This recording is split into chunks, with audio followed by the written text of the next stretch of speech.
Hey, it's Dan. Welcome back. You are watching iAllegedly, and got a good one for you today because we've got a bunch of national news that affects everybody that's in business, and I want to share some things that I found that were pretty interesting. And before I get into it, one thing I wanted to say was a lot of people have been writing about, hey, why are you recommending all these free programs and all these degenerate programs for extended rent, the unemployment, and all these other programs? Well, first things first, this channel was started because of my knowledge with the EIDL program, the PPP program, which grew into the Shuttered Venue Grant program and the Restaurant Grant program and all these other different programs. As a result of the pandemic, there has been billions and billions and billions of dollars in free grant money to help small business. Some of it has been used properly, some of it has been used very improperly.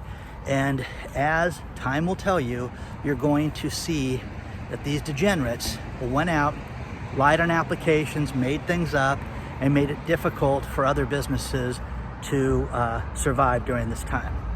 Before I get into all this, please take a second to like the video, hit the subscribe button, and share this with all your friends and colleagues. And let's get into it.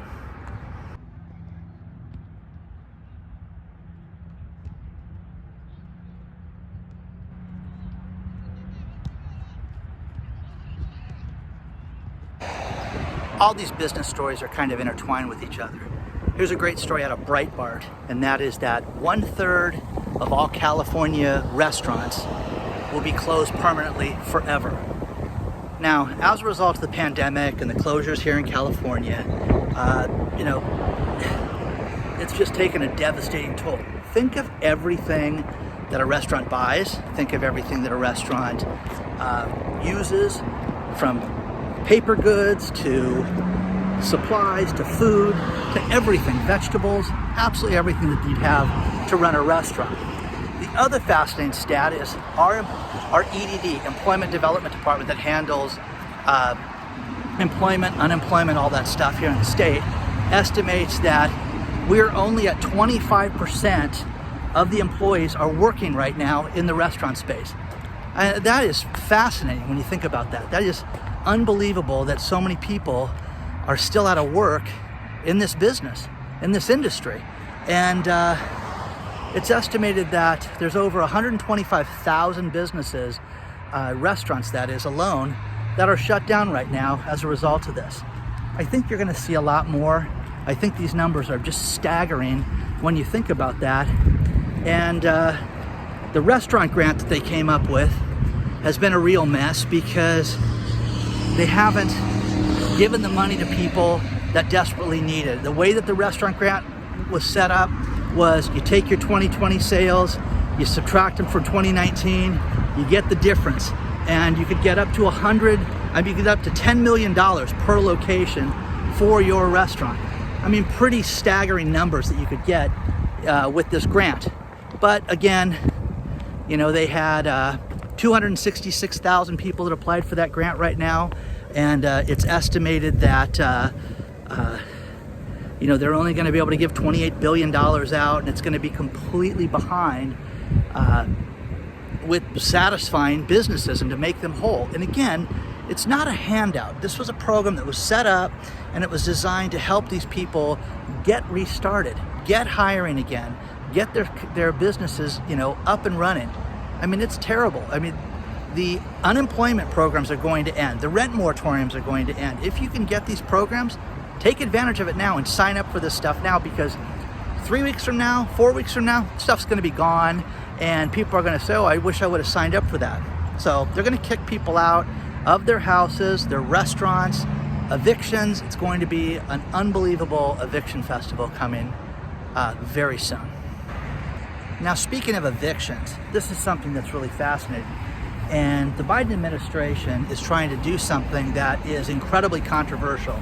And I spoke to a lawyer about this today just because it was really interesting. I want to make sure I understood it. And that is, they want to have lawyers for the migrants that cross the border. Okay, whether you're for that or against that, it's a business channel. We're talking finances and things like that. What's interesting about this is, in addition to that, they want to offer lawyers in a civil capacity for people that are facing eviction. So if you are facing eviction, they want to hire a civil attorney to work for you, which is not the case. If you are charged with a crime in this country, you can have a defense attorney, assigned to you if you can't afford an attorney. Well, imagine that if you can't afford an attorney in a civil matter. Think of what this is going to do. It's never been done. It's absolutely crazy, and they want to use us in a fight to fight evictions. The crazy thing about that is that it really isn't fair, in the sense of the landlords that are out there that are caught holding the bag right now are about to go to housing court in some states, file unlawful detainers here in California, and you're going to see these people get lawyers assigned to them. And that's going to be very, very controversial in civil matters. It's never been done before in our country, and I don't believe it should be done, personally. So share your thoughts. It's just going to drag things out. There's a lot of lawyers out there in this world, a lot of lawyers out there that are not working right now that would love to represent people in any capacity and have the federal government pay for it. So you're going to see a lot of this stuff happen. That's not necessarily good. And what's going to happen is it's going to take these cases and delay them and delay them and delay them and delay them in housing court. So again, share your thoughts. Let me know what you're thinking about this.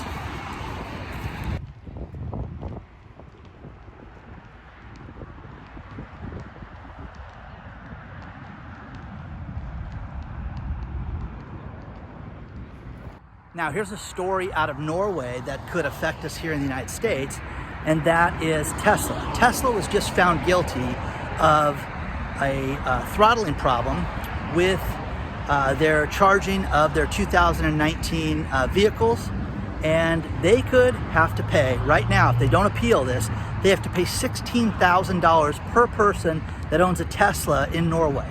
And the crazy thing about this is that it could definitely affect people here in the States.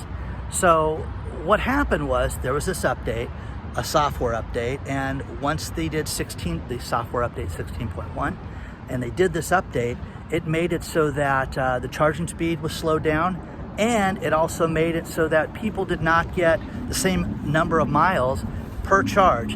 They got anywhere from 20 to 40 miles less per charge once this update was done. And people complained, and with the complaining, they had a lawsuit. And with the lawsuit, it went all the way through court, and they won this. And again, $16,000 per vehicle owner. They said it's thousands of vehicles in Norway alone. But what they're concerned about is that Tesla's going to have a problem in other countries with this, because there's other lawsuits that are outstanding in regards to the same matter. So do you guys own a Tesla? You guys see any charging issues? It's vehicles that it was a couple years that have been discontinued. Share your thoughts.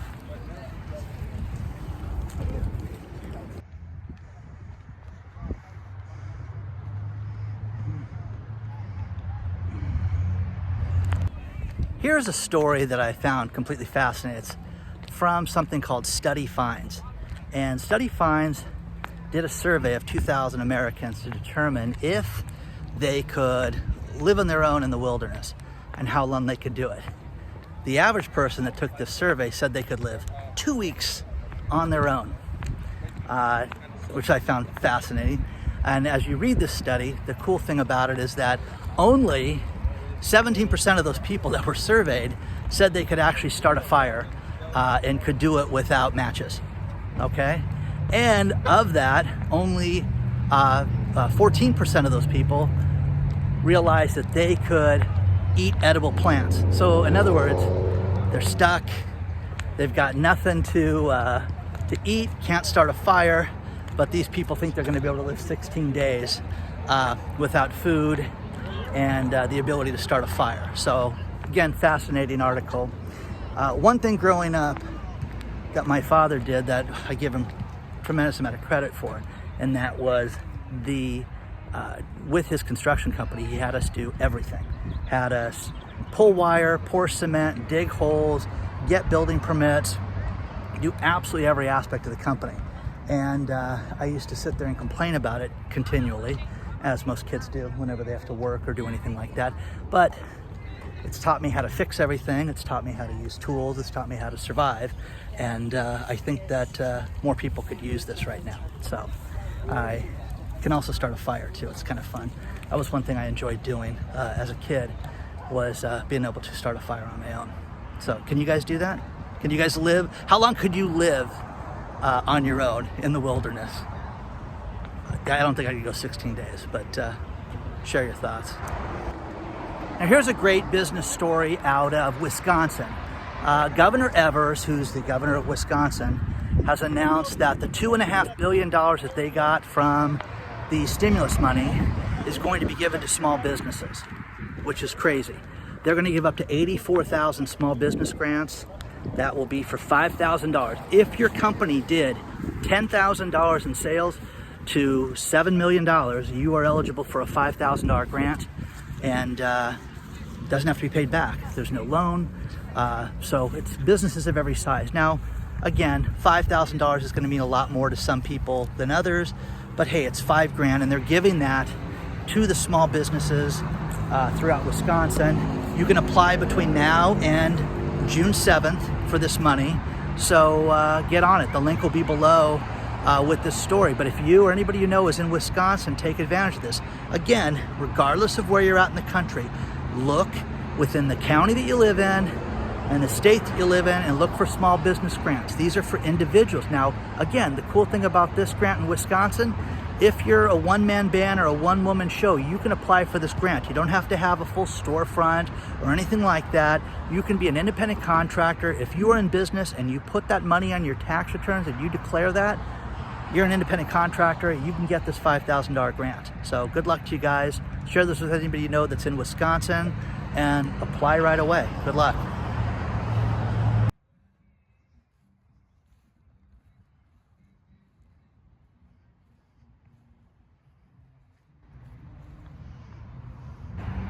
I'm going to finish this with a story out of New York.